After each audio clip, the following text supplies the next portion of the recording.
कि ज्ञान में जैसा ज्ञेय बनता है यह जीव तदाकार अनुभव करता है, तद्रूप अनुभव करता है, अपने आप को वैसा ही अनुभव करता है।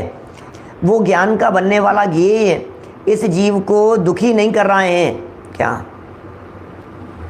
वो पीड़ित नहीं कर रहा है। ये जो परिस्थिति बन रही है, ये परिस्थिति इसलिए बन रही है क्योंकि ज्ञान में बनने वाले ज्ञेय के साथ में अपने आप को तादात्म्य अनुभव कर रहा है। ज्ञान में बनने वाले ज्ञेय से अपने आप को अभेद देख रहा है, इसलिए ये परिस्थिति बन रही है। कह रहे हैं ज्ञायक उसके साथ में तन्मय नहीं होता, जो तन्मय नहीं होता वो अभेद अखंड चैतन्य का अनुभव करता है। यह अनुभूति है। ज्ञान में ज्ञान की जब अनुभूति होती है उसे ही आत्मानुभव कहा जाता है। ज्ञानानुभूति ही आत्मानुभूति है।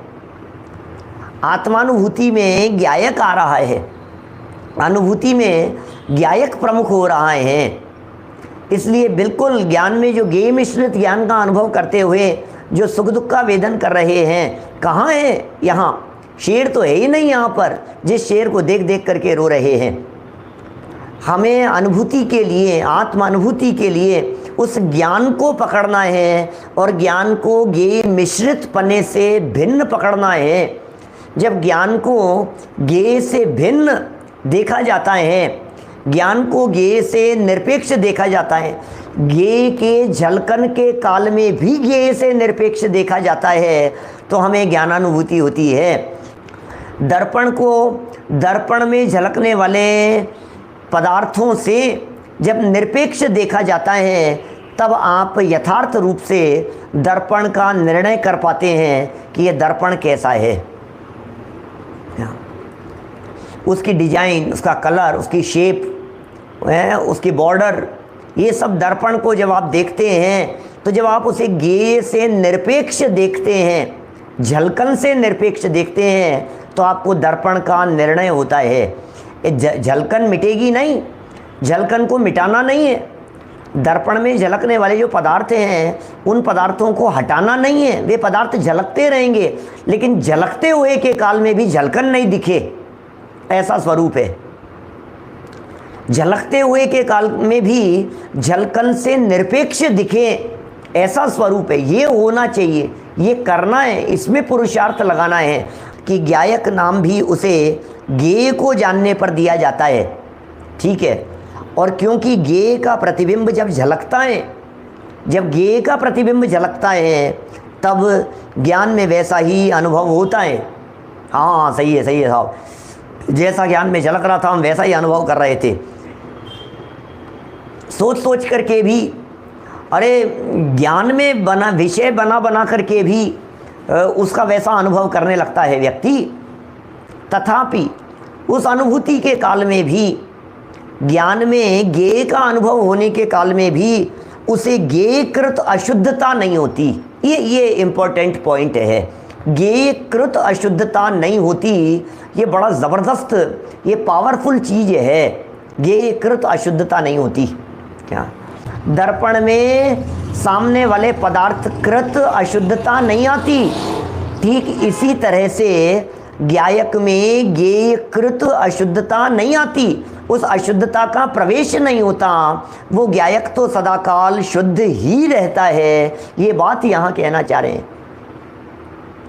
अपने आत्म तत्व की शुद्धता को बतलाना चाह रहे हैं, अपने चैतन्य की पवित्रता को बतलाना चाह रहे हैं। ये चैतन्य कितना पवित्र है, मैं तो वो परम पवित्र पदार्थ हूँ जिस परम पवित्र पदार्थ में दुनिया की कोई वस्तु छूती ही नहीं है। मुझे अनटच रहने वाला ऐसा परम पवित्र पदार्थ हूँ मैं।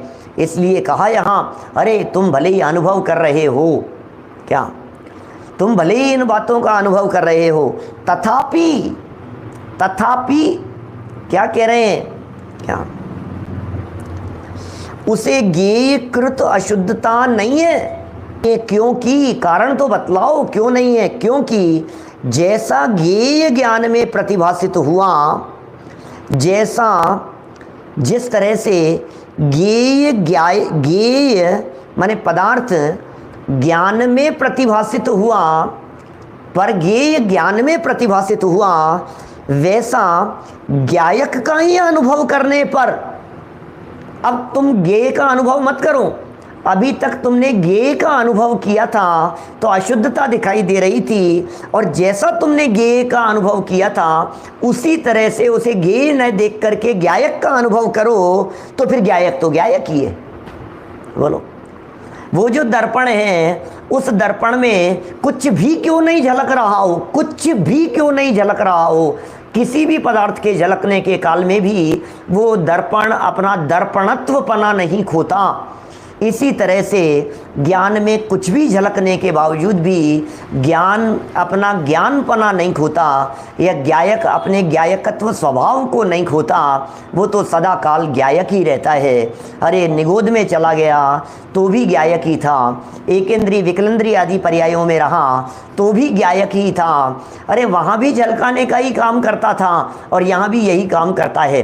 युगल जी बाबूजी साहब के शब्दों में कहूँ तो मैं ऐसा कह सकता हूँ कि अरे हमारा ज्ञान कम कचरे के ढेर को जान रहा है और केवल ज्ञान बड़े कचरे के ढेर को जाना है। अरे ये पर पदार्थ तो कचरा है, इससे क्या फर्क पड़ता है। ज्ञायक को ज्ञायक की शुद्धता से देखो, क्या फर्क पड़ गया है।